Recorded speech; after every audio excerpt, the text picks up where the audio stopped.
Are we live? I had to steal Matt's intro. We are live! Ladies and gentlemen, welcome to Twist Gaming. Tonight is a very special edition of the pANNda Show! Tonight is kind of our bi-weekly variety show where we like to discuss things that are ancillary to the gaming community. Kind of still nerdy things, but not specifically board gaming. Tonight we have an incredibly special guest with us. We'd like to welcome Kimi to the stream. I'm going to get good at this like a weather girl. Hi, so great to be here. Kimi is a cosplayer as well as a fellow Twitch streamer as part of our Twitch team, the Tabletop Gaming Network, or TGN, because we didn't want to let go of our initials.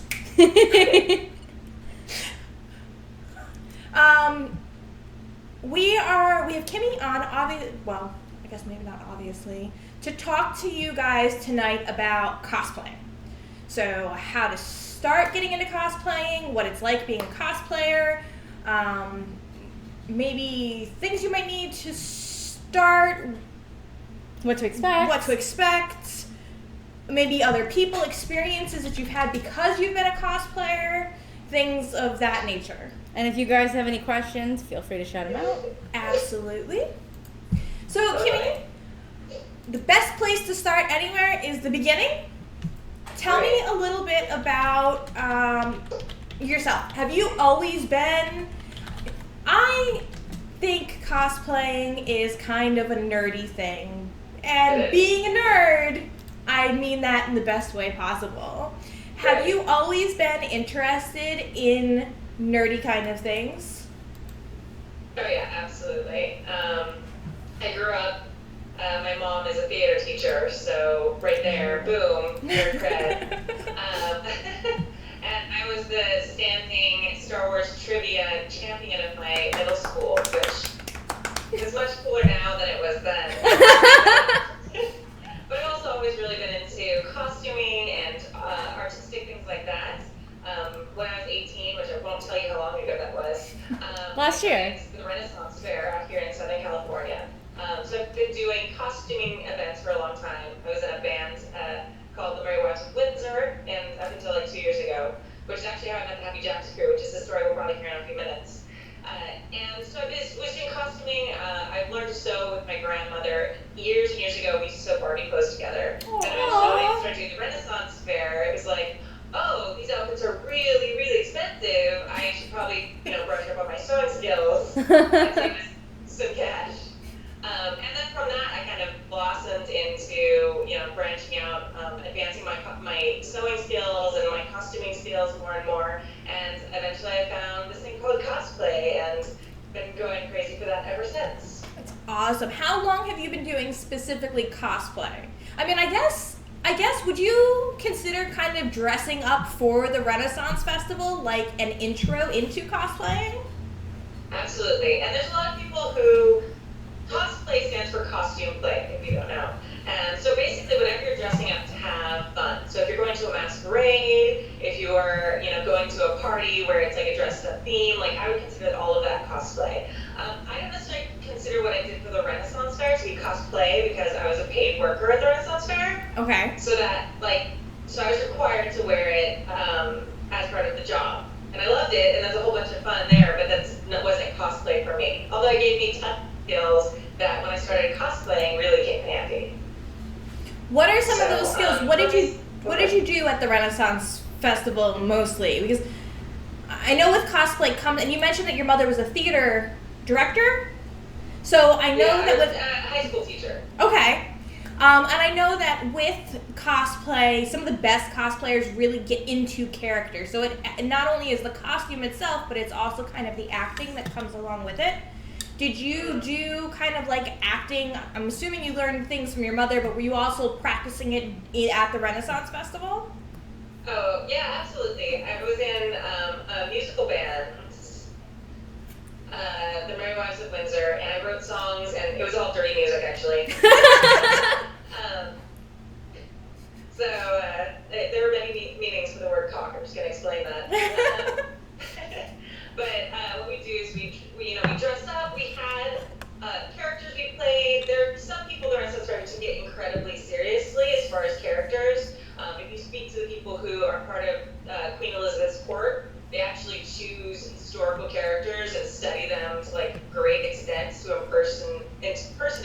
historical figures.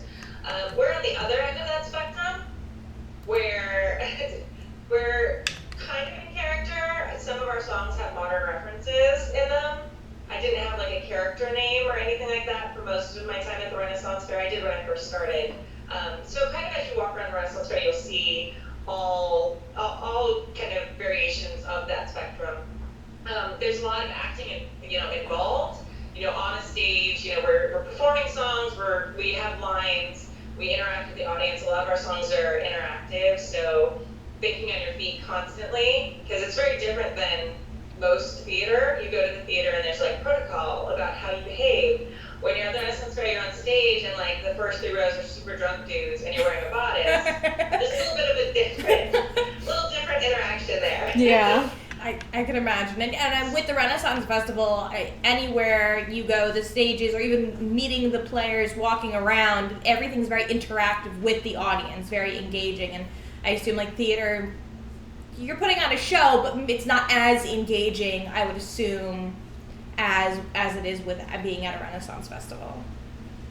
Right, absolutely. It's pretty much like one long improv game all day. Because as you're walking around, people come up and ask you questions, or, all these things that you have to kind of respond in character, or at least appropriately. There's special terms, like you call the restrooms the privy, things like that. So you really have to think on your feet.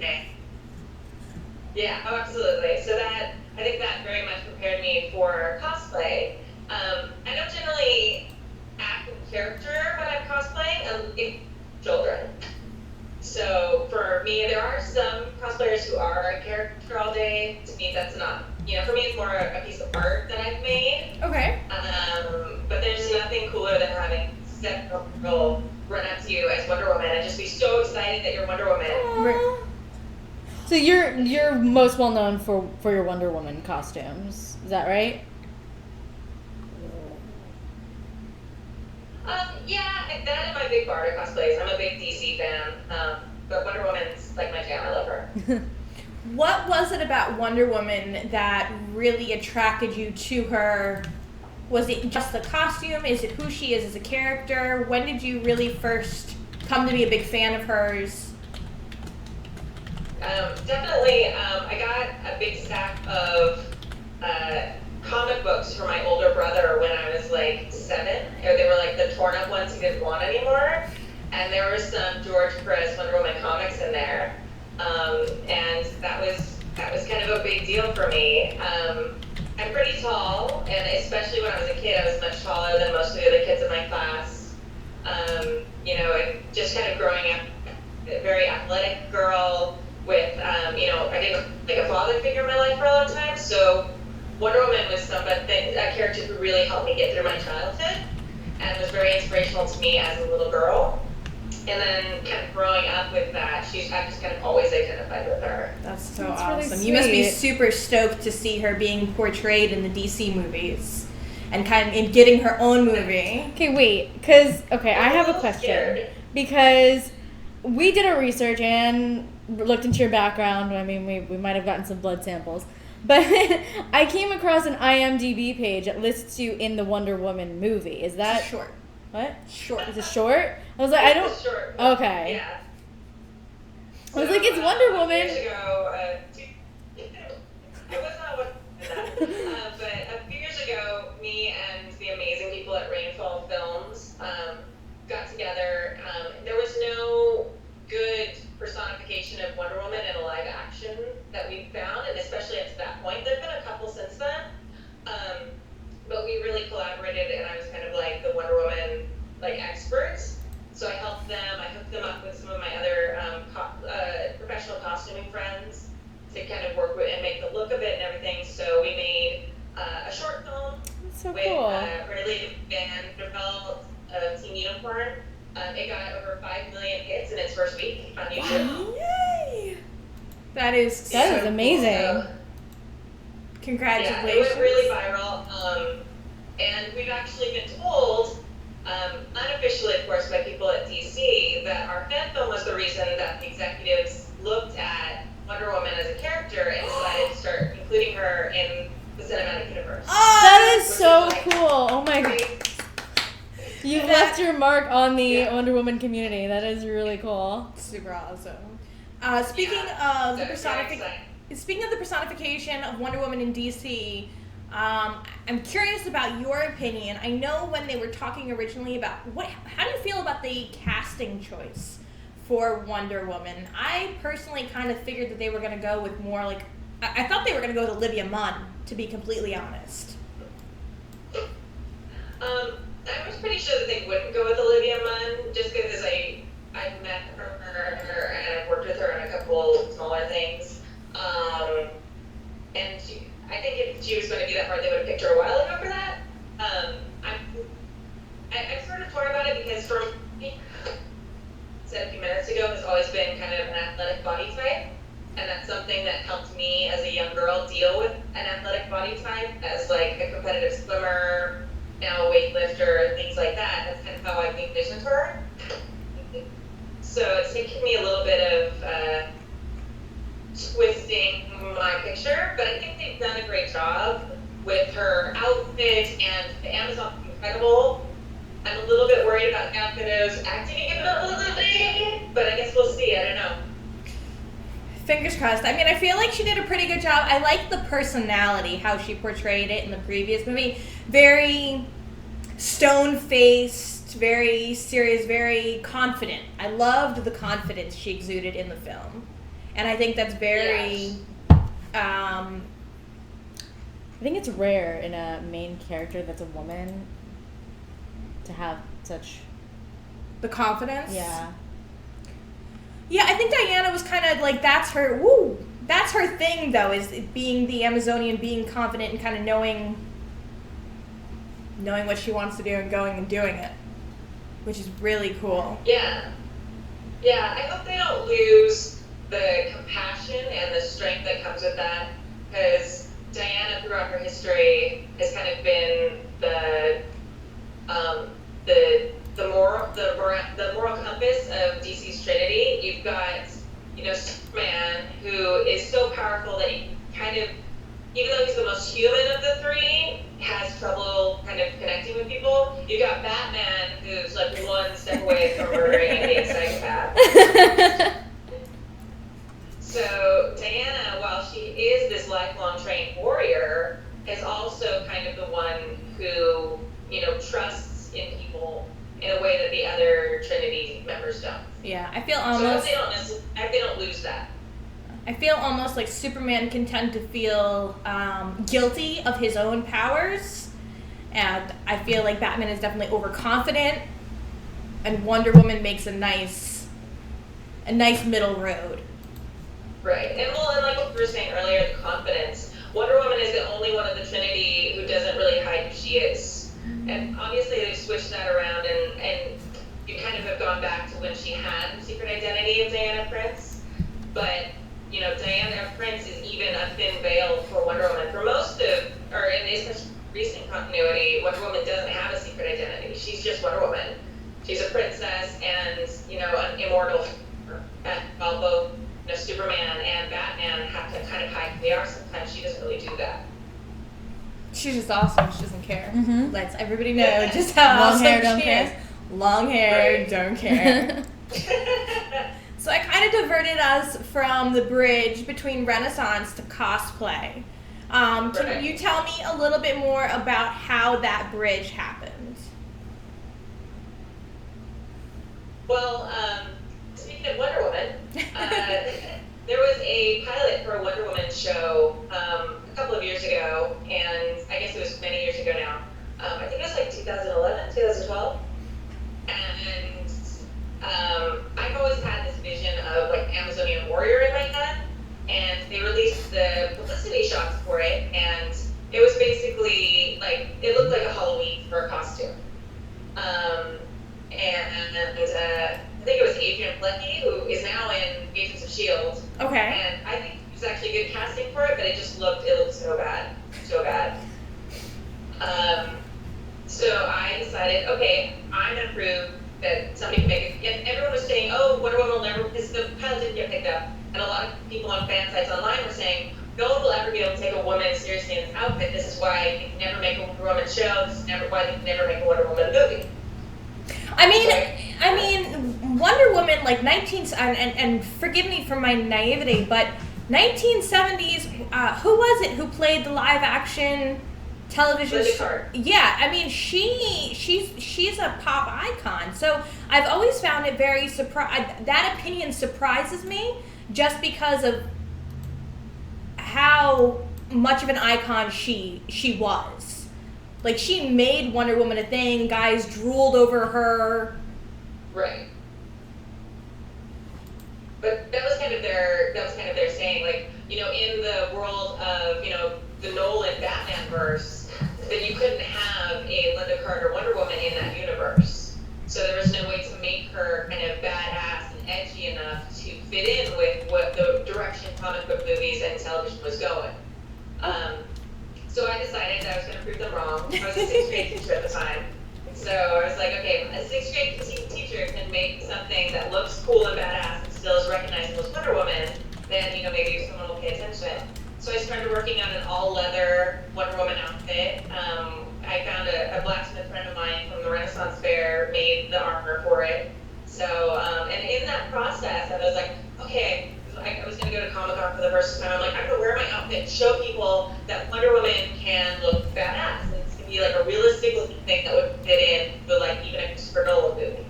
And in the process of that, I was like, yeah, I'll be the only one dressed in a costume there. It'll be amazing.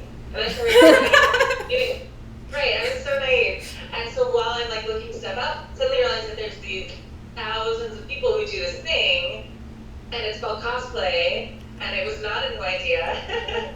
So it was kind of neat to kind of accidentally stumble on this incredible community that now is, like, such a big part of my life. That's so awesome. So how did you kind of delve into it? I'm curious how this first Comic-Con went. Did you kind of go in costume and meet other people there face to face? I started off on online forums as I was making the outfit, starting to get to know people, techniques and stuff. And then, yeah, I showed up at Comic-Con. I had two outfits. I had the Wonder Woman outfit that I made, and I had one that was a Zatanna outfit, a magician character from DC as well. I'm sorry, you said Zatanna? It was really exciting to walk around. Sorry, you're the case.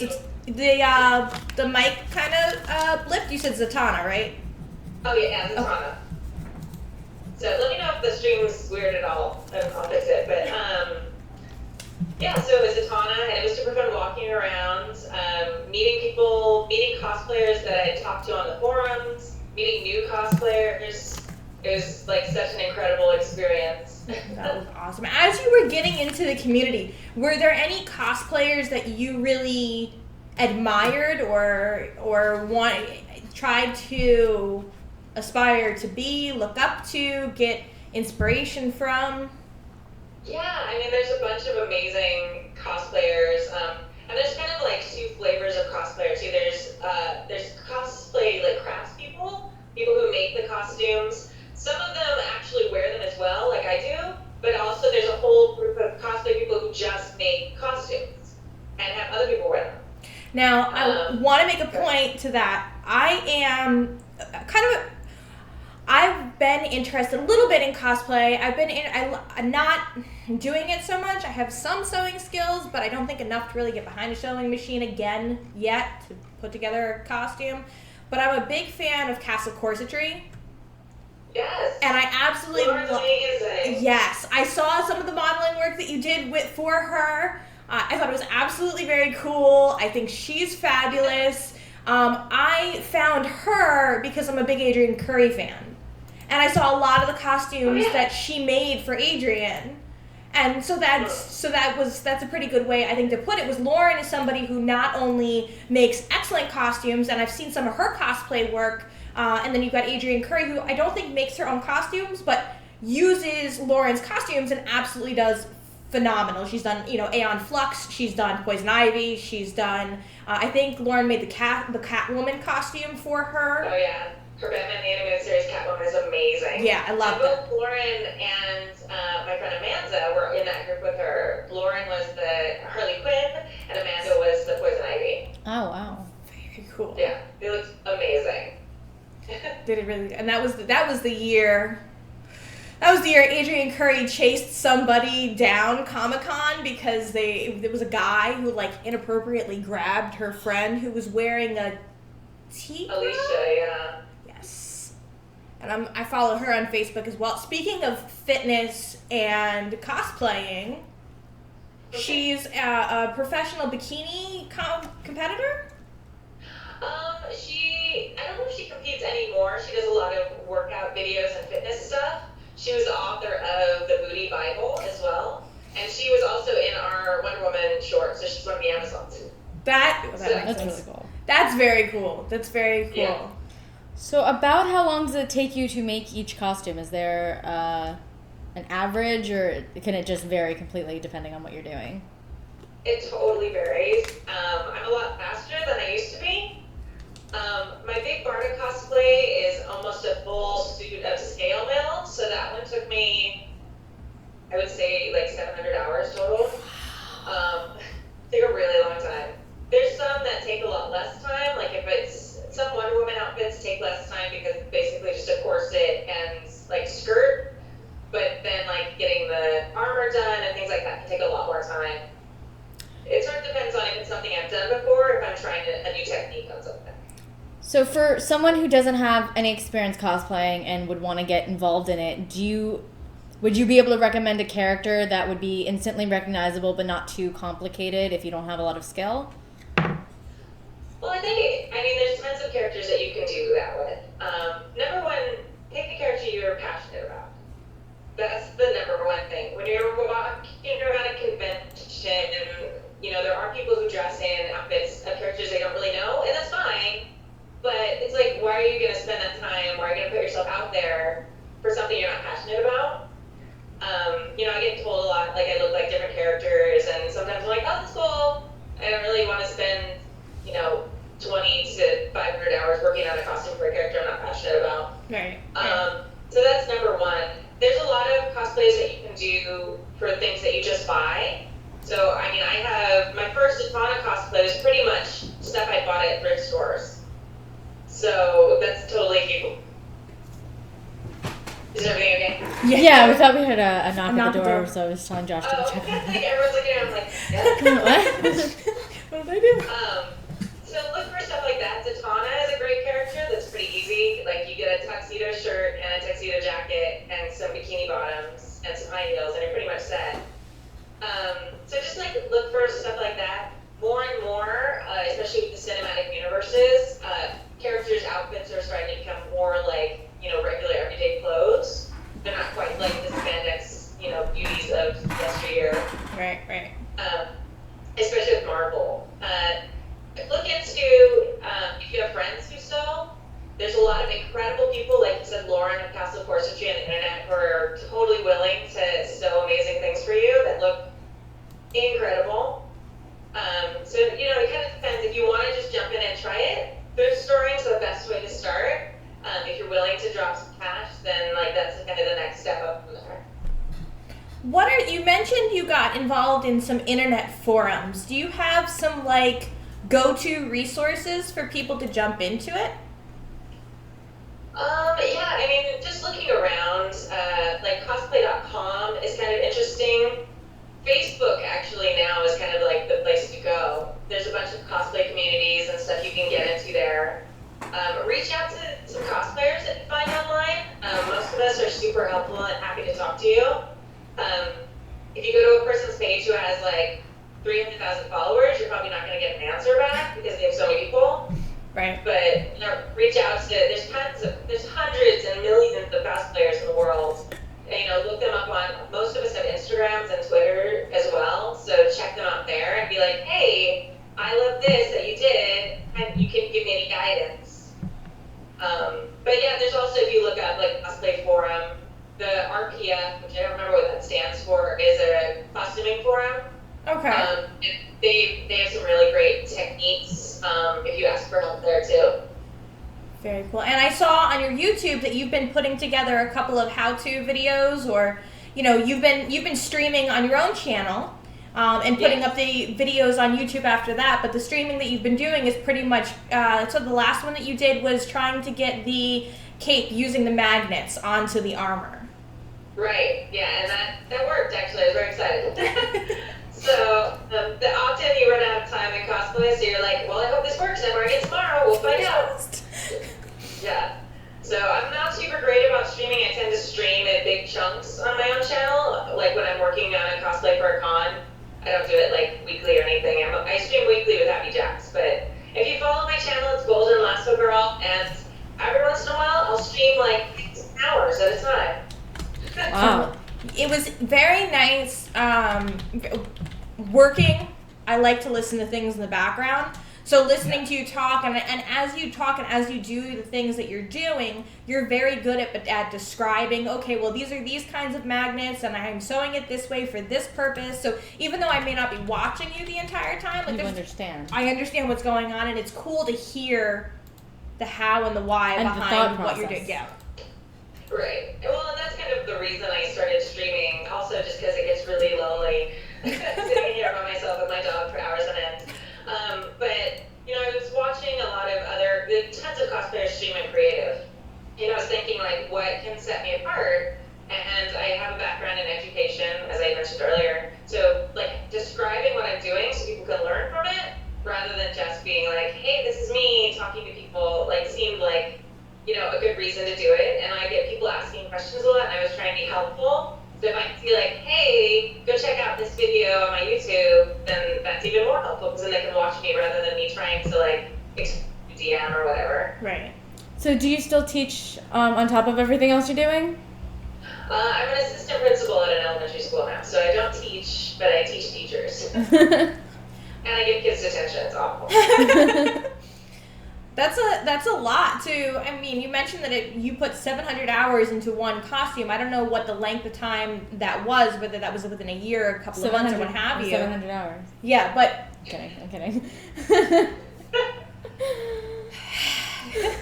but that's a lot to try and maintain a full-time job and to put the time and effort that you are not only into your cosplaying hobby, but is it? I mean, yeah. It's my hobby. Okay. And also into streaming regularly. I mean, I know that us as streamers, I know how much, you know, there's the in front of the camera time, but there's also a lot of the behind the camera time that goes into making a really great stream. Yeah. So we've got you as a cosplayer. You were part of the band for the Renaissance Fair. Yes. Where does Happy Jacks come into this story? Well, Happy Jack started with the Renaissance Fair. There are two groups, the Merry Wives of Windsor and the Poxy Boggarts. We all sing Dirty Me, and the Poxy Boggarts are the boy band, and the Merry Wives girl band. And we basically would sit at the Renaissance Fair between our shows and talk about our hobbies, and a lot of us played tabletop RPGs, so like Dungeons and Dragons. So we had a recording studio because we did record and produce CDs as well. So when they were like drunk and we're like, hey, we have these really great conversations, we should record them and start a podcast. Yeah, right? So we did. And it started out super rough. That was 2009, I believe. And we've pretty much been recording weekly shows almost every week since 2009. And yeah, it started off as like a couple of us sitting in there just drinking, and it's kind of grown. Not everyone in that group does the Renaissance Fair, you know, anymore. Like I've stopped doing the Renaissance Fair regularly, things like that. But that's still kind of like the base.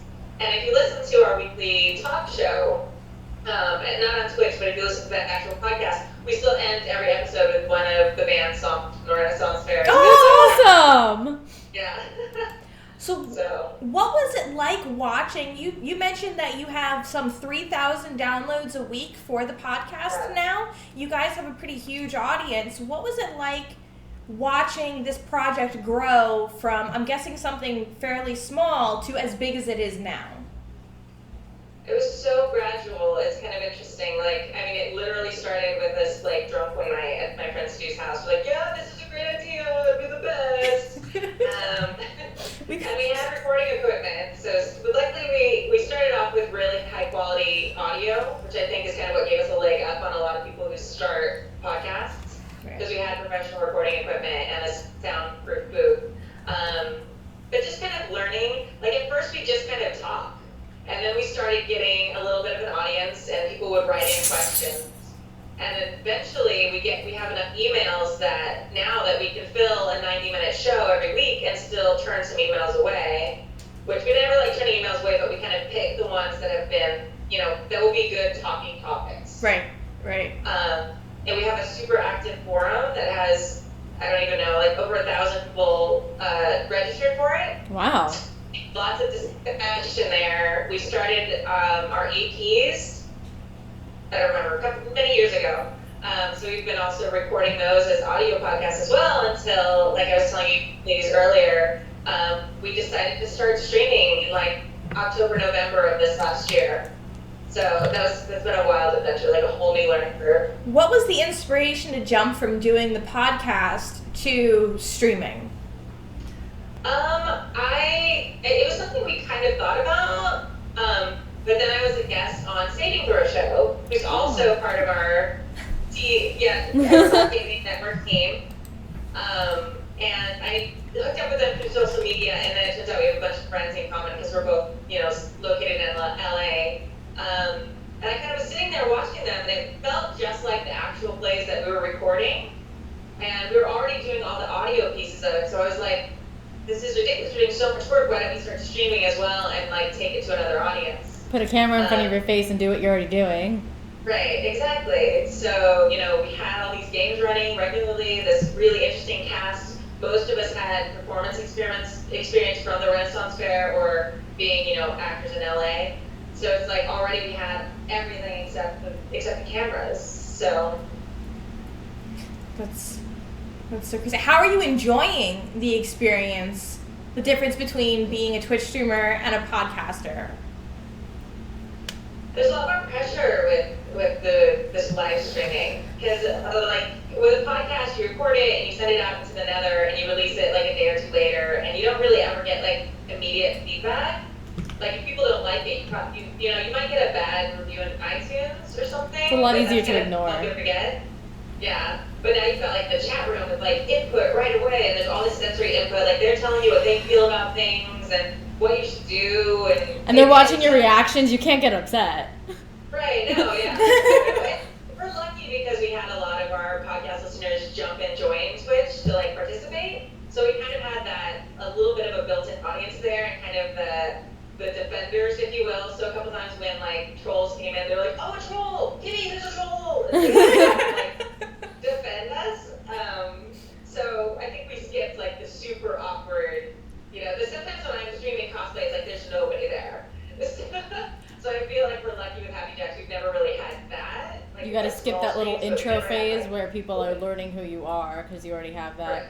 But that's really cool because it sounds like an extra little treat for people who've already been your fans for years. They now get to see an extra part of it. So, I think. Yeah, absolutely. And it was so funny because like they've heard our voices for years, and a lot of times they'll come to the Renaissance Fair or something, and they'll like walk up to you and be like, "I recognize your voice. I know who you are." And I'll be like, "Okay." That's not creepy. Yeah, that's not creepy at all. But to have them now be like, "Oh my gosh, you guys look so different than we thought you would," or like a lot of them knew what I looked like because I put so many pictures on social media, but a lot of the other people on the stream don't necessarily. So they said they were like, "Oh, when you make jokes about Stork's hair, he totally does have super long hair. That's crazy." And things like that.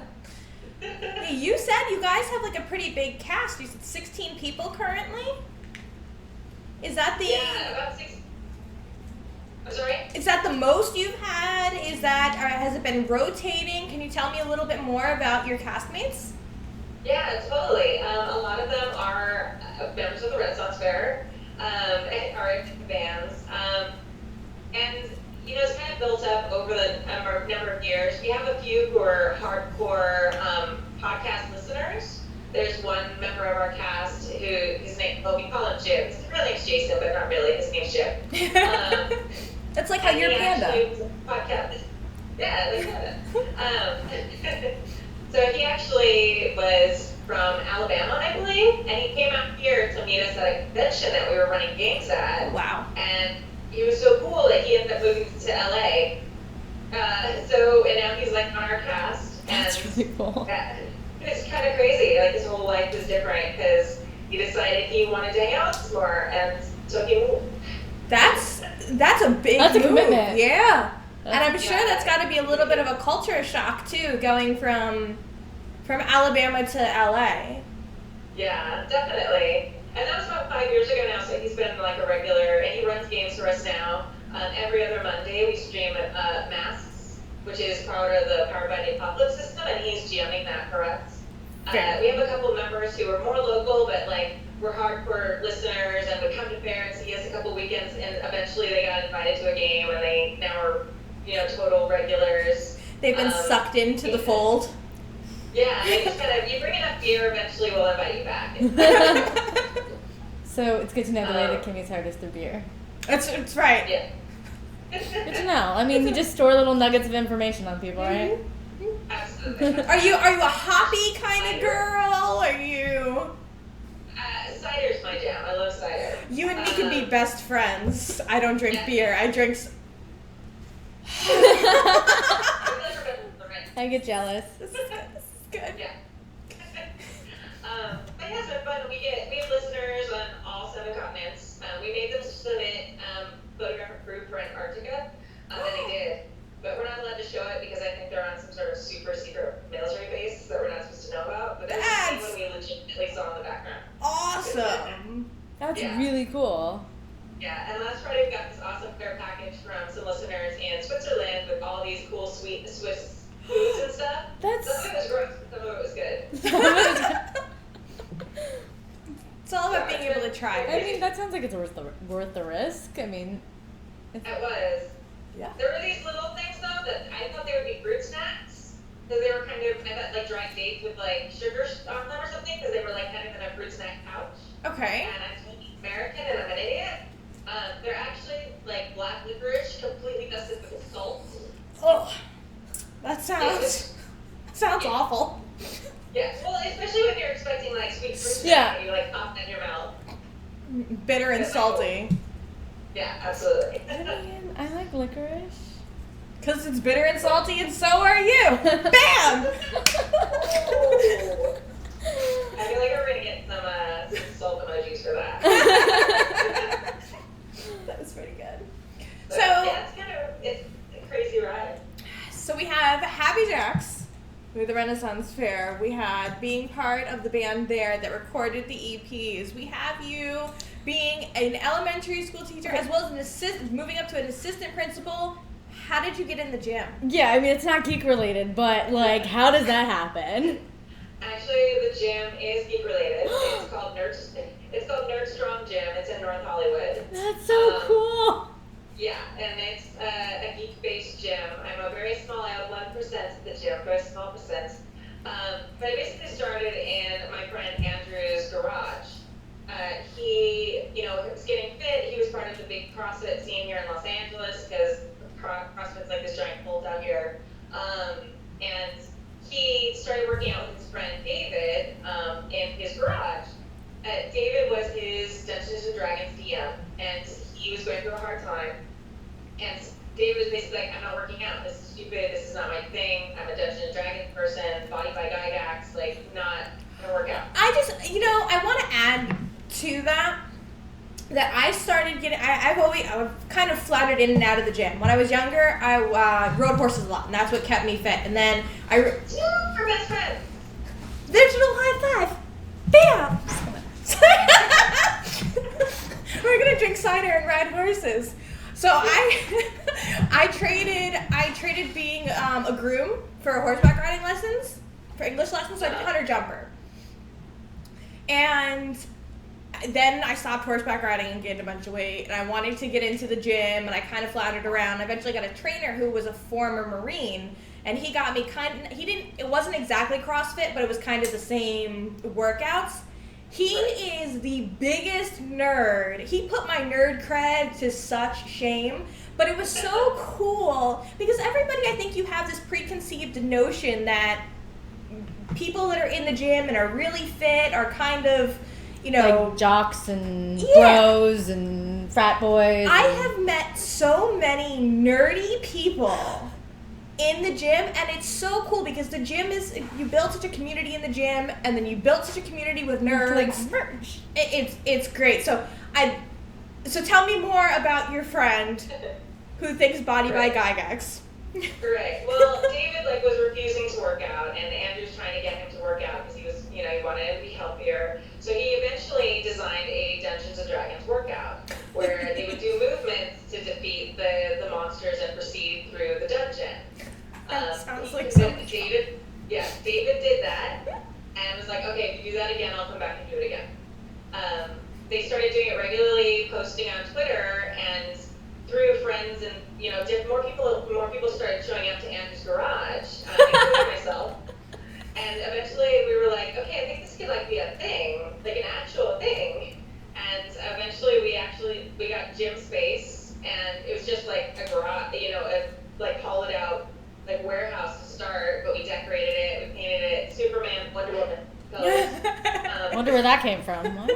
Right. And yeah, it's a viable business now with legit coaches. We have classes multiple times a day. We have amazing staff of coaches, and we have an incredibly nerdy clientele. We specialize in kind of opening up fitness to people who haven't felt welcome in fitness before, which is a large part of the community. And we generally have themed workouts. So we had our May the 4th workout earlier this week. We have our Ultron workout where you have to do the same movements over and over and over again to kill him multiple times because he keeps replicating. There's tons of crazy workouts that are just amazing that kind of get people involved in, instead of just slogging through this workout, you're there to blow up the Death Star. You do X number of workouts and things like that. I think I might work out more often if we had one of those over here. If you would like to open an East Coast chain, right? And you yourself are a CPT? I was for a while. I don't train anymore over there because I don't have time. But I was a trained coach until March of last year. But I'm still an owner and still really involved in the community and working out and stuff. I don't have time to teach classes on top of everything else. So how many times a week can we find you in the gym? Well, I also have, if you turn the camera this way slightly, I have my own rig here as well that I've gotten now. I don't know. Here, let's see if we can do this without coming here with you. So this is my cosplay stuff, and then there's my workout. That's so cool. I love the color of your walls. Pretty serious equipment here. So that's where I work out most of the time. I'm one of the weirdos who loves working out at night. So it's 9 o'clock and it's my jam. I love working out then. I like working out at night too, mostly just because, the gym's emptier, and I guess that's not an issue for you if you have it in your home, but... Have it now. Yeah. How long ago was it that you guys started that gym? We got the actual location and opening it up to the public, I would say almost 3 years ago now. That's really cool. Yeah, so that's super fun. And they streamed, the gyms had a show on Geek and Sundry and a couple things on their streaming over there and stuff like that. So. Oh, that's awesome. Yeah, it's called Max Hit Points. They're not doing it right now, but they were doing it for a while, and it was part of their Project Alpha. So, with all the things that you're doing, do you have a favorite? If podcasting could pay the bills, would you leave your school for it, or? I don't know. I really love education. I'm a third-generation teacher. There's been a couple times where, over the summer when I wasn't working, I thought about stopping and going into costuming and stuff like that. But I feel then it would kind of stop being my fun hobby and start being a job. I think if I keep podcasting or streaming, maybe, but I don't know. I don't know if I really would want to give it up. I really feel I work with special needs kids a lot, and I run the special education program at our school. So that's super fulfilling to help them and support their education. It's really cool to have a balance of all things that you love equally. That's really in completely different fields. Yeah. Yeah. So different. Being a third generation person in the education field, was there ever a point in your life where you were going to be something else, or was this you always kind of knew you'd wind up being a teacher in some sort of capacity? Oh no, like I fought it and I fought it. No, I'm not a teacher. I'm never gonna be a teacher. Are you kidding, Mom? I'm never gonna be a teacher. I'm not like you at all. Like that was like, and like you, I actually up into college, I was like training horses and working as a groom. And so it was like partway through my bachelor's where I was training horses, but the person I was working with was, I wasn't loving that. I was loving working with the horses, but I wasn't loving my actual place I was at. People in that field tend to either be people or horse people, and it's very hard to find somebody that can be both. Right, exactly. You're horse people, right? No, I just hate you. Okay. So yeah, and then I was there, and then I was like, okay, well, I need to go back. You know, I stopped that job, and so I was still, you know, writing, but like I needed to pay the bills, so I became a preschool teacher. Okay. Because it was something I could do like in my spare time. I had a regular schedule. I would work weekends, so I could still do the Renaissance Fair. I could still ride horses because I got out earlier in the day, and I just totally fell in love with that. And then I had to grudgingly apologize to my mom and admit that she'd been right, but I was meant to be a teacher. So preschool teaching was her gateway drug. Right, that's her gateway drug. Yeah.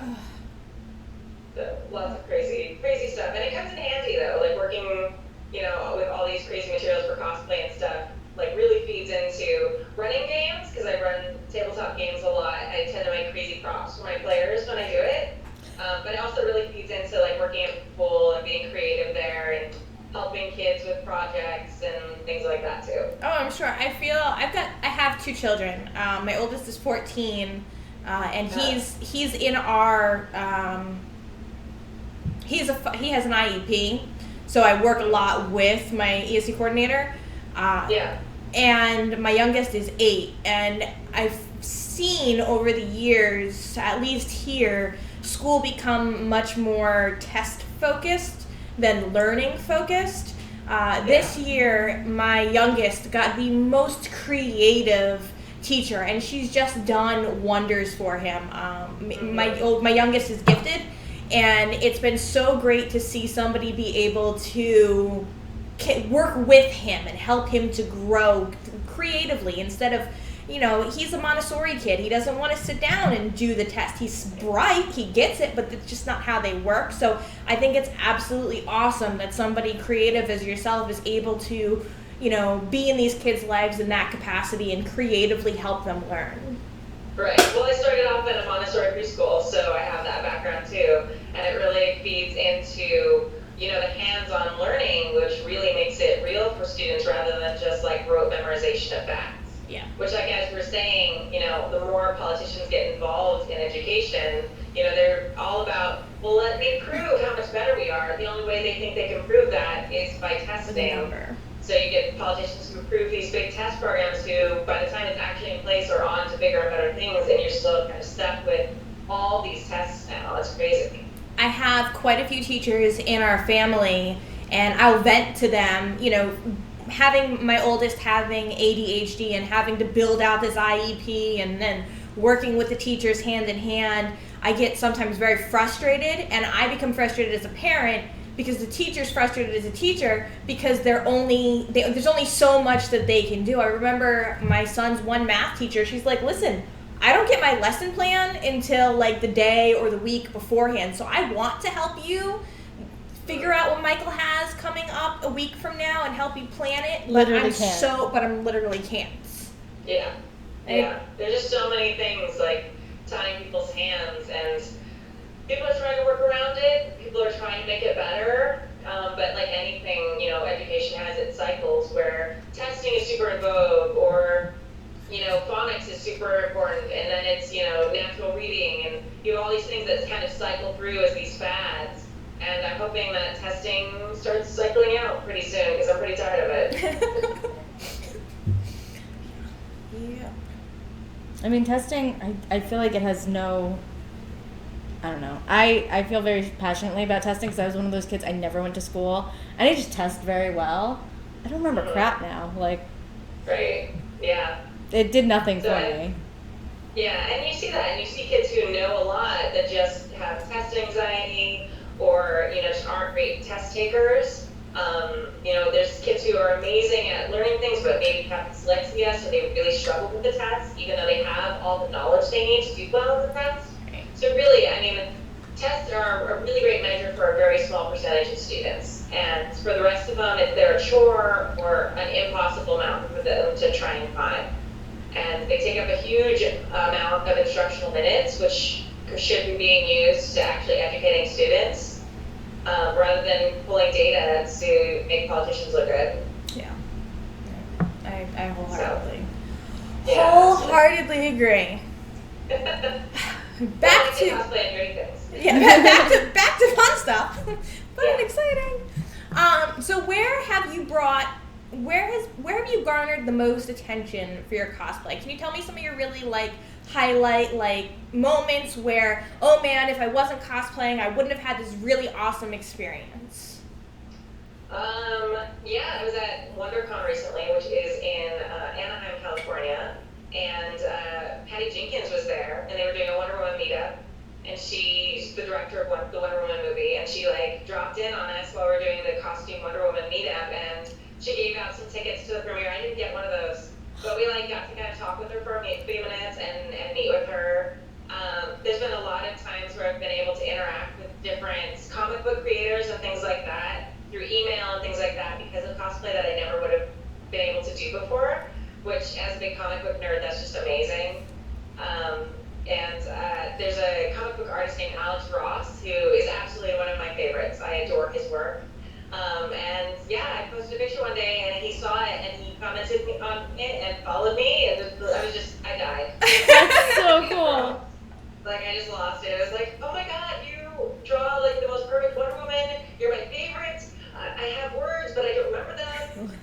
It's just total fangirl moment. It was crazy. I think it was Zendaya who recently got shared by Rihanna for her Met Gallery dress.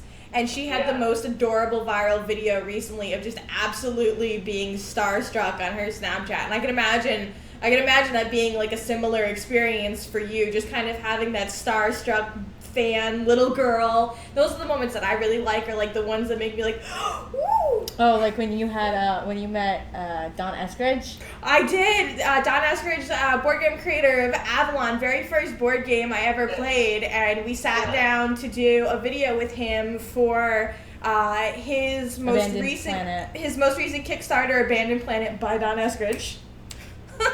And Ann was internally freaking out the entire time. It was kind of cool. Right. It was kind of cool. Yeah, and you just try and be cool. That's all you can do is just hope that you can continue to speak English. Guys, we're on a first name basis. What is this? You're a person. You're not just a name on a box. He afterwards he caught up with us and he asked if we wanted to play his completely unreleased prototype, and I thought Ann was about to hit the floor. It was amazing. Yeah, it's so fun, and it's interesting when you meet these people in person. Because me too, I am a big top model fan, so Adrian Courier is a big You must have been so stoked.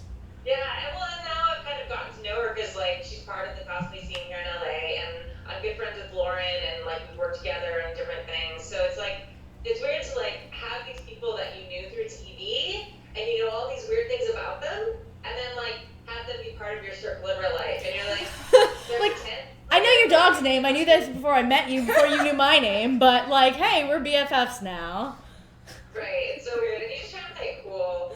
There's an element of that in LA anyway, and my husband's part of the film industry and stuff, so there's occasions where I'm and you just have to put on your teacher face, pretend you're not freaking out. Oh my god, oh my god, oh my god.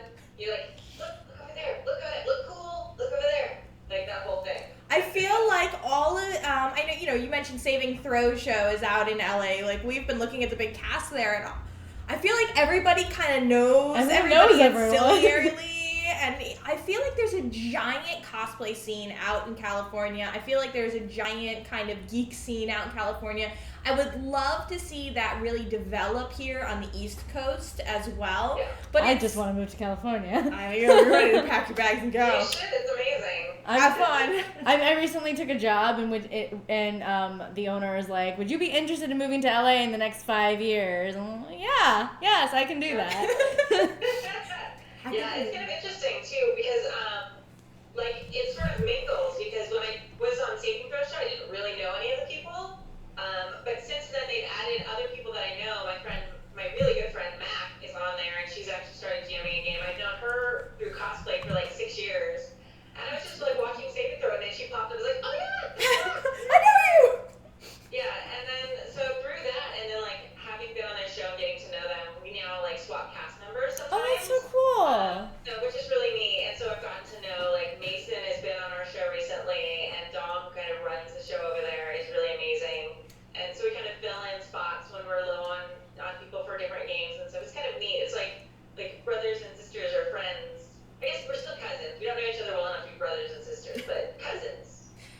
fun. Getting into the board game industry, that has been absolutely my favorite thing about the community on the professional side. Going from being like, you know, the fan and the enthusiast over to doing this with some sort of professionalism? Question mark? But coming to see the industry people is just honestly, how welcoming everybody is, how nice everybody is, how kind everybody is. I have yet to run into somebody who's like, I'm too big to talk to you. Yeah. Everybody's like, can I help you? How can we, let's hang out. Can I help you? Love to do an interview. Yeah, absolutely. You can bring your camera over. It's totally cool. Like, everyone's awesome. Yeah. Yeah, it's been amazing. And my favorite thing is when you, like, are posting about your games and, like, we did Powered by the Apocalypse kind of marathon for Tabletop Day. Okay. And different people were, like, retweeting us, and Magpie Games, who created the Masks game that we play and we love, like, they retweeted us and were tweeting to us, which is super cool. We've been lucky enough, we do a Savage Worlds Rift game every other Monday, and, like, we just, you know, for shits and giggles, reached out to Pinnacle Entertainment. We're like, hey, we're running this game. If you ever wanted to, like, tweet out about us. And they were amazing. They sent us books. They sent us dice. They sent us T-shirts. That's so cool. Yeah, and they mentioned us in, like, their Christmas card. It was, like, the craziest thing. That's really awesome. That is awesome.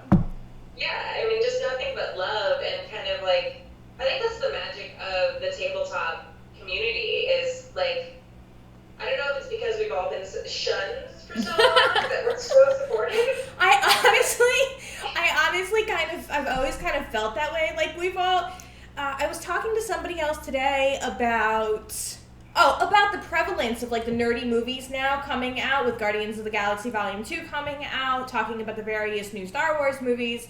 And I was like, you know, what it is, I feel like, is we grew up, our generation kind of grew up being very nerdy, kind of picked on for our nerdy interests. I've had lunch by a trash can or two. I mean, like, I'm not gonna lie. And now, you know, I think a lot of us in the nerdy geeky community became very tech savvy. I mean, I've met a lot of my nerdy geeky friends on the internet. I learned how to I taught myself HTML at 13 because I wanted to build websites to share adoptable characters with my nerdy friends when DeviantArt was like a baby, brand new. And now that we've all become very tech savvy, kind of that way, now we're adults, we're part of the tech community, which is very important, which earns a lot of money, and now we've got the buying power. And I think you see now that we're the people with the buying power, our interests are really becoming much more mainstream. But you're right, like, we're used to being the kids that were picked on, and we've become, I feel like the community is very compassionate. Like, hey, I get you. I know what it's like to be out of your element, and that's okay. Yeah. Well, I think the kind of the blossoming of the internet is really what made it happen too, especially for, I think, women in gaming, but also for cosplay. Cosplay used to be something that people were ashamed of doing, and actually in Japan, people would hide their identities and not let other people know that they cosplayed because it was considered a shameful thing. But now, because of the internet, people on opposite sides of the world have been able to connect with each other and realize that there are other people who share this, like, passion with you. The same thing with, I think, tabletop gaming. And as a woman, like, if you'd asked me in the 70s, I wasn't alive in the 70s, but in the 70s, you know, to, like, walk into a gaming store and pull a tab off of a poster that says, hey, meet me here for a game, I wouldn't have been interested in doing that or felt safe doing that. Right. But because of the internet now, women are able, like, we are able to connect with each other from opposite sides of the country and, like, you know, yay, girl power, and, you know, encourage each other in the hobby. You know, people are able to play games online, get to know people online first before they are expected to show up at a table somewhere. So I feel like it's added an amount of, you know, safety to that really opens up the hobby for, you know, women and other groups. Yeah. So there's a lot of people who I know play online games because they live in a town of 300 people in a little state somewhere. If there wasn't the internet, they probably would never know that anyone else played D&D, or maybe never even heard of it. So it's really a way for like these previously kind of ignored hobbies and like kind of look down on hobbies to kind of branch out, spiderweb around the world and connect with one another and feel like you belong to a community. Absolutely, absolutely. Like I said, when I was on, it was called the Silver Orchard Message Post. But I remember meeting people from all over the country, and that was so cool for me being so young. And it was if not all, it was primarily women and girls. But the women and girls there ranged from, we had a woman in her 40s down to a lot of kids that were my age. Right. And it's because I've had those interests with my female friends IRL, IRL. I didn't really, they didn't share my same interests. I ended up building a lot of friendships with guys. I found guys had a lot of those same interests. Yeah.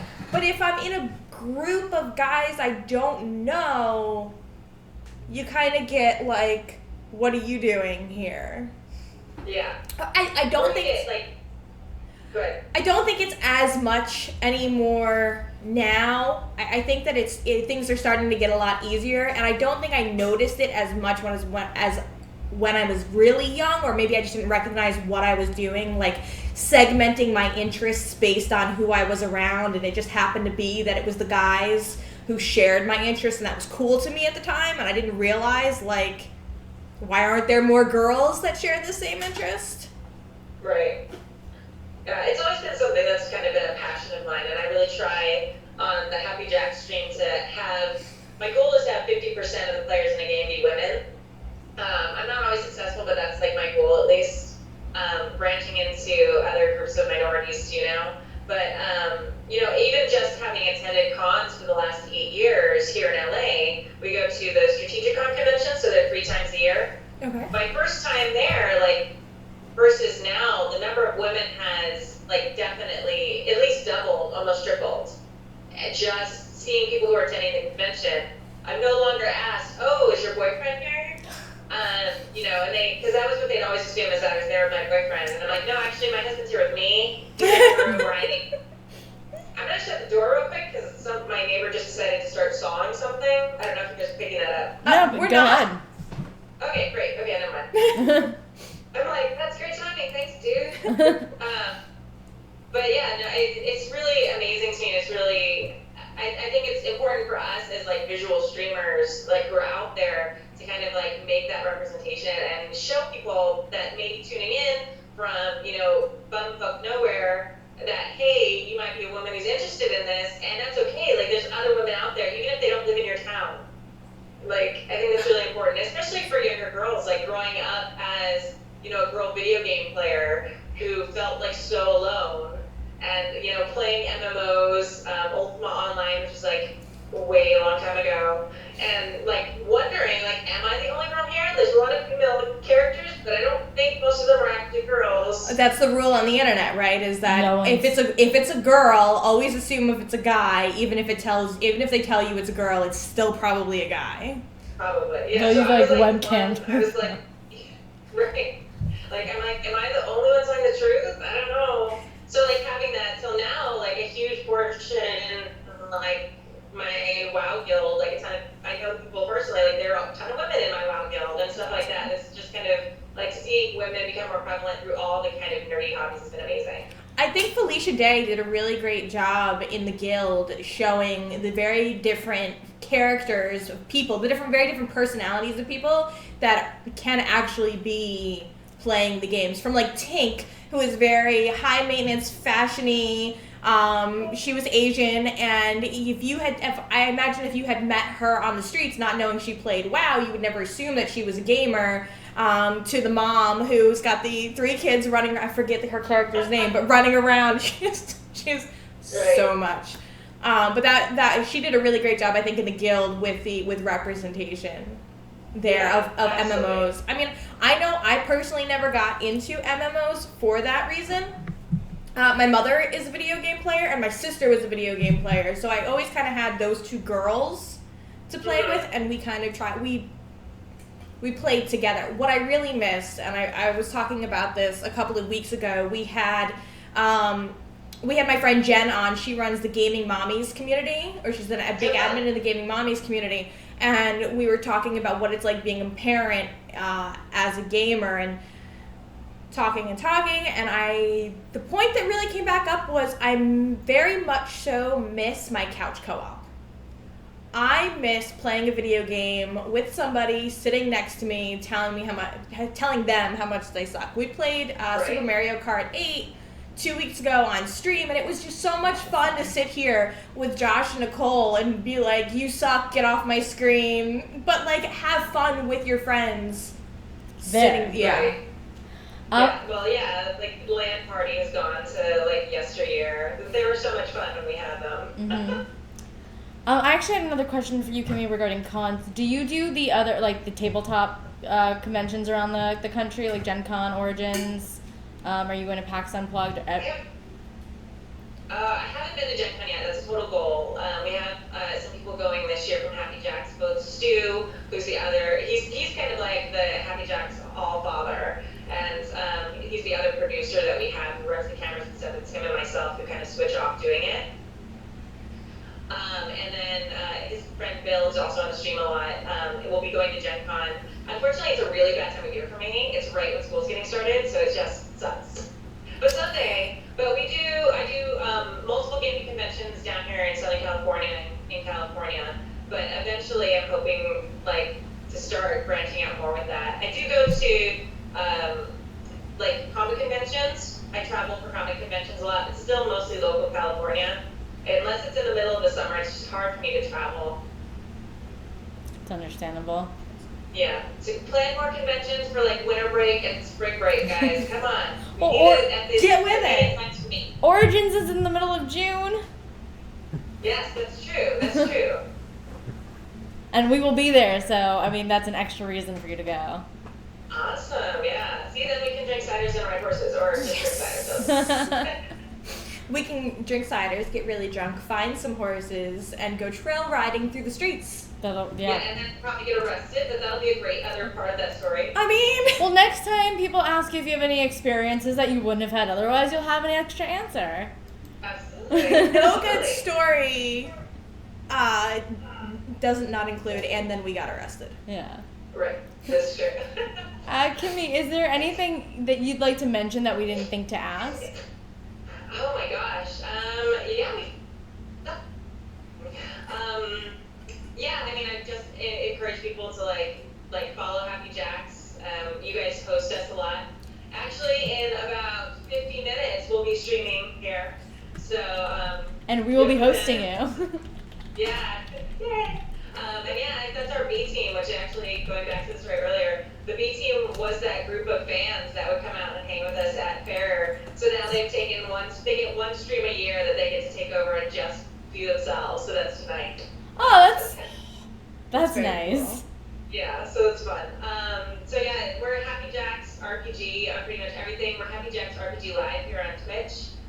Because we registered Happy Jacks RPG with when it was Jason.com or whatever, I don't know, way before it was ever called Twitch, there was another website for streaming video. Okay. We registered our name and now it's locked forever and never able to be used. That's ridiculous.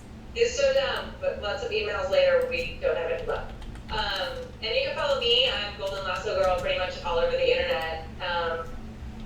So it's pretty fun. Did you guys, I don't know how much time we have. Do you guys want to see some of my cosplay pieces? Yes, please. Okay. Let's see. I have, let's see. This is my big Barda helmet. So this is something that I made from a thing called Warbula. It's this is what it looks like raw. It's thermoplastic, so you use a heat gun and you can form it into any shape you want. That's so cool. And then I covered it with black paint, and this is bronze leaf, and then I made chainmail to go at the bottom. What did you make the chainmail out of at the bottom? It's metal aluminum rings. Okay. So I bought them. There's a ringlord.net. They sell chainmail and ringmail supplies, and you can literally just buy it. I I see that Warbler is a really popular material for cosplayers, and I've looked at it and I've seen people. I feel like you really should have just done the whole stream with that helmet on. I'm a little kind of disappointed that you didn't. Look at that. That's very fun. Is the if it's a thermoplastic, is it comfortable to wear? I feel like a plastic would be rough around the edges, like if using it as like a bodice piece or anywhere that kind of touches the skin. It's not so bad. I mean, you can sand it down and make it smoother. You wouldn't want the edges to be like a pointy edge here is not going to be super comfortable. It's a little bit thicker than like a plastic milk carton. So it can be a little bit sharp, but if you cut it smooth around the edges, it actually can be pretty comfortable to wear. I usually put a little bit of padding or something underneath it, just because you kind of, after a day when you're sweating and costume, it kind of rubs on you and it sucks. So you kind of get saddle sores, but without saddles. So here's a piece that, if you saw my streams recently, I've been working on this. I'm making some armor. This is... Yes. So I haven't actually got back to working on this, unfortunately. But this is Warbler in a bit of a more raw state, where it was just a flat piece, and then I was able to heat it up against the dress form and get the booby armor. I know a lot of people talk about the importance. I saw your dress form, and it looked like, it just looks like a store mannequin, right? Like, where did you get that dress form? Amazon. That works. It's literally like, it's one of those like I said, I'm a little bit larger and plus size, so this is a plus size like t-shirt thing, and it's actually like hollow. It's made for like if you have a booth and you're selling t-shirts, you just hang it up. So I just cover it with depending on what I'm working with, like bubble wrap, or not bubble wrap, but like cellophane wrap, and then I put the Warbler on top of it. Okay. Just because Warbler, when you heat it up, will bond with other plastics. So then I have beautiful armor that was permanently bonded to the dress form and not super helpful for my costume. It would look beautiful on the dress form, I guess. It would be the most beautiful, display most piece. dress form ever. Does it, I have no experience in creativity or sewing or anything like that. Does using a dress form like that, does it translate well to your personal body if you're using that? It depends on your body. I was lucky enough to find this one. Other than the ridiculous size of the boobs, it's pretty close to my body. But it's a costume character anyway, so I tend to, pad the girls pretty well anyway to kind of accentuate the comic book aesthetic, if you will. So yeah, I mean, it kind of depends. If I was to use a normal dress form, no, it wouldn't. So that would definitely not fit me at all. But there's a lot of cosplayers who are, varying sizes. Some of them work perfectly with like a store-bought mannequin and stuff like that.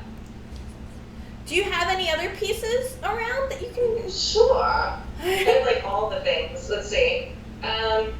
This is also. This is going to be a Star Wars cosplay that I'm gonna work on. Ah. Is that Ahsoka, or are you doing a different? There's another character. His name I can't remember right now because it's weird. She's the same race as Ahsoka, but she's not Ahsoka.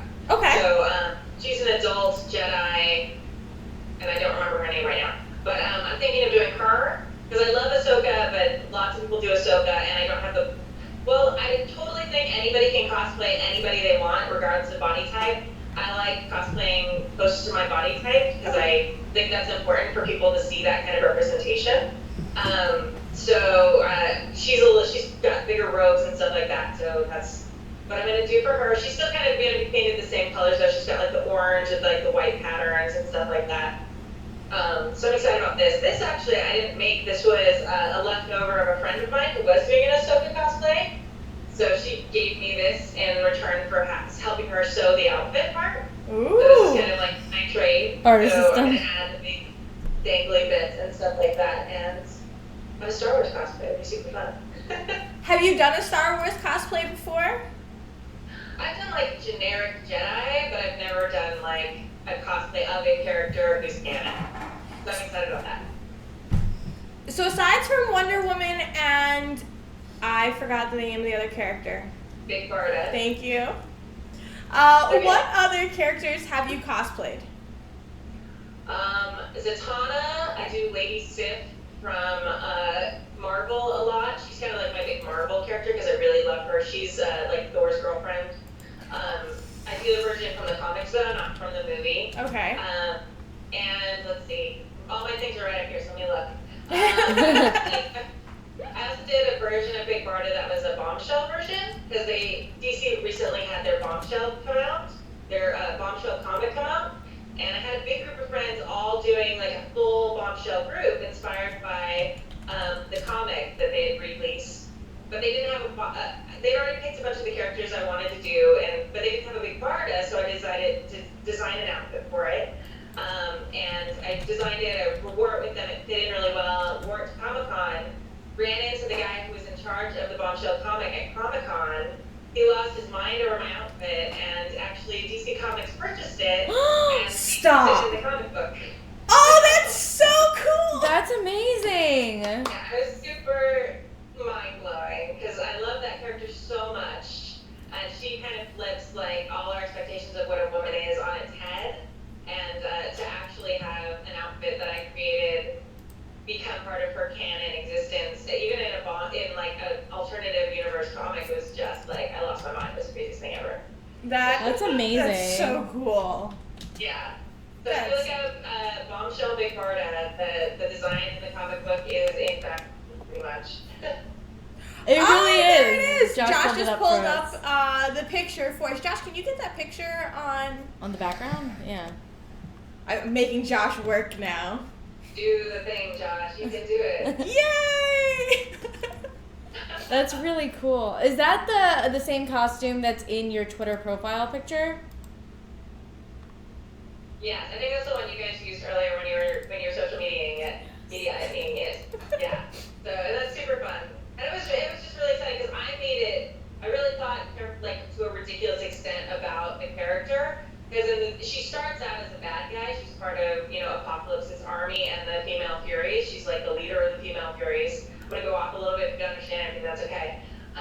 But she's like a bad guy, and then she falls in love and decides to turn her back on being a bad guy and becomes a good guy. So I picked a hat that I found at a military supply store that was actually, there you go. Look at it!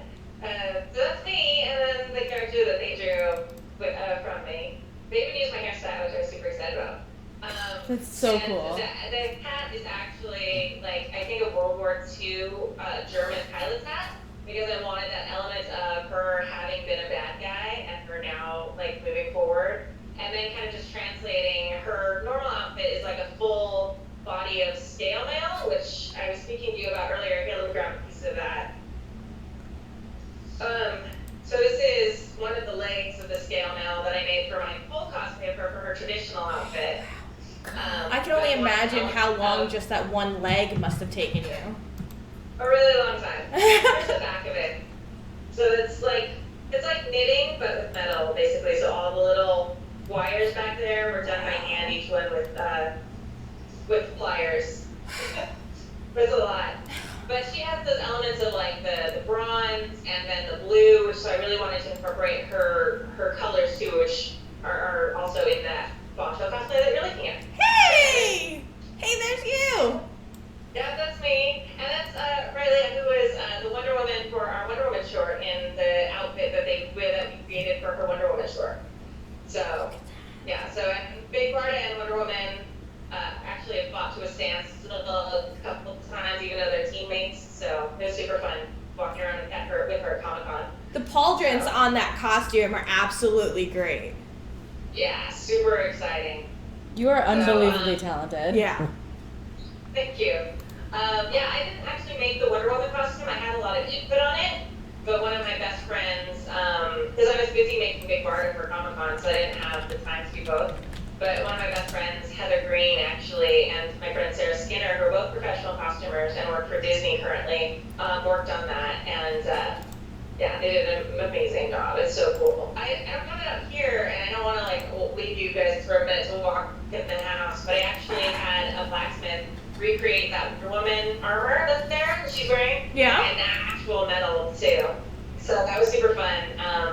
Just kind of like bringing that to life. And if you look, there's better pictures of her outfit on the internet. If you Google Rain Phelps Wonder Woman, you also see there's a lot of similarities between. There's a better picture of my Big Barda outfit that shows all the scale mail. That's You'll incredible. see similarities kind of between the outfit that we came up with and the outfit that they now use for Gal Gadot in the new Wonder Woman movie. That's amazing to have that kind of influence on something you're so passionate about.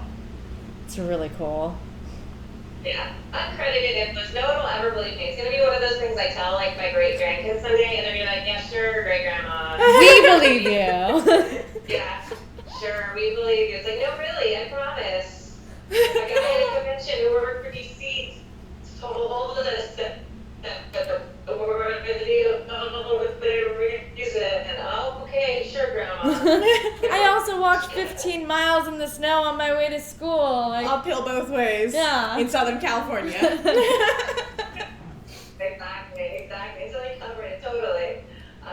But yeah, it's creating this stuff is super fun, and most of the time it's always like an adventure because you don't really know how you're gonna do something. You end up having to figure it out. So that's super exciting. How does your creative process start? Speaking of which, do you sit down and sketch things out, or is it all kind of in your mind and you're improvising as you go? I do sketch it out. I think about it first. I like decide on the character. I do a lot of Google searches to just find tons of different reference material because there's so much inconsistency. Especially, I tend to cosplay comic book characters the most. I do some from games and things like that too. But there's so much variation in even how comic book artists draw a particular character. So if you're in like Wonder Woman right now, continuity, like you just drawing her, they look really, really different. So just grab as much art of the official canon art of the characters as I can, and just kind of like saving it on my phone. And then what I'll do is I'll go through, like, here's the Big Barda one I did. This one's kind of old now, but since this is the one that is on the screen right now. So this is my sketch of Big Barda. I stuck in drawing human figures, so I don't draw them. I have like a stick figure that I draw on. That works. Yeah. And then I just make a list on the back of like all the parts that I have. Sometimes on the front and like how I intend to do them. And so like for this one, like listing, like figuring out how I would do the scale mail. And actually the scale mail for the rest of the body, like I tried a couple different things, so I finally just decided to do it accurately and just do regular scale mail. So that's kind of the first step of the process is like drawing it, figuring out all the pieces and how I'm going to do all of the pieces and about how much all of that's going to cost. That's crazy. God, that's really So, cool. ballpark figure, how much did that costume? I know 700 hours. How expensive was it to make? Oh man, I try not to think about that. I try and buy things in small pieces, and then I have like deniability with my husband. Probably altogether, I would guess that costume was probably around $600 for all the materials. Oh, that's not as bad as I was. Yeah, I was thinking. Up and over $1,000. Yeah, there have been some. I have a Xena Warrior Princess cosplay I'm working on right now. That one's probably gonna be over $1,000, so easily. I loved Xena and Gabrielle growing up, and then Hercules. Yeah. Kimi, we need to make Gen Con happen because I will be at Origins Gen Con and we need to hang out. I loved Lucy Lawless, and she was kind of my Wonder Woman growing up. She was. What is it? She was a badass. She didn't care. She went and did it. Oh, she did great. I would love to see them. I know there was rumors about a reboot, but I would love to see that happen.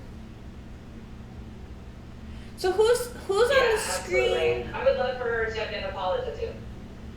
Yeah. This is was in a steampunk DC group. So this is my steampunk version of Batgirl. So Barbara Gordon, you can't see, but the bustle has like the kind of the Batwing cape shape at the bottom.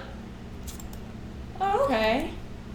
I see it in the mask. Once you said it, I saw it in the mask with the Batman ears. Right, and then the red hair. It's a little more clear, like in other shots. We also had a big group of us, so when there's like 12 of us together who are all the different DC characters, it was hard to like not figure out who we were. So it was super fun. Yeah, that was my first big group cosplay, so that was really exciting, and that's where I met a bunch of people. That's where I met Mac, who's on Saving for her show. Oh, okay. That's where I met Samantha, who's now on Happy Jackson Streams with us. I met her through cosplay, and so she got invited into playing tabletop games with us. This set me on the path to like know Lauren so well, and Ivy Doom Kitty and a bunch of other cosplayers. It's super fun. Awesome. Are these jumpy? I'm having a little bit of trouble, like. I think it's because Josh is also looking at Googling the things to put on the thing, so calm down on the Googling. I'm done. I've been done. That's okay. That's right. You can Google the things. Google all the things. There's one of my Wonder Woman tiara. Yeah. Is Wonder Woman tiara, which fits a little bit better, but I did. Is that the tiara that you had a video of you doing where you're cutting it in the Dremel and watch that one? Yeah, so this is one of the ones that I have my YouTube video tutorial about. That's so cool. When I started cosplaying, I was like really inspired by the Nolan Batman movies, and I wanted things to be very realistic looking. And like I said, like I wanted to prove that Wonder Woman could really look right. So I wanted things to be real metal. So at first I got my blacksmith friend to help me out, but then I like had to learn how to do it like myself. So that was my tutorials online that shows you kind of how you can do low cost metal pieces for costumes. God, your costumes are incredible. Thanks. It's super fun. Like, and I think that's the thing that keeps me from like jumping into it professionally. I did like 2 commissions ever, and it was kind of a frustrating experience sometimes, and it's just much better being a hobby and like my way to blow off steam. How many events a year do you usually do, roughly?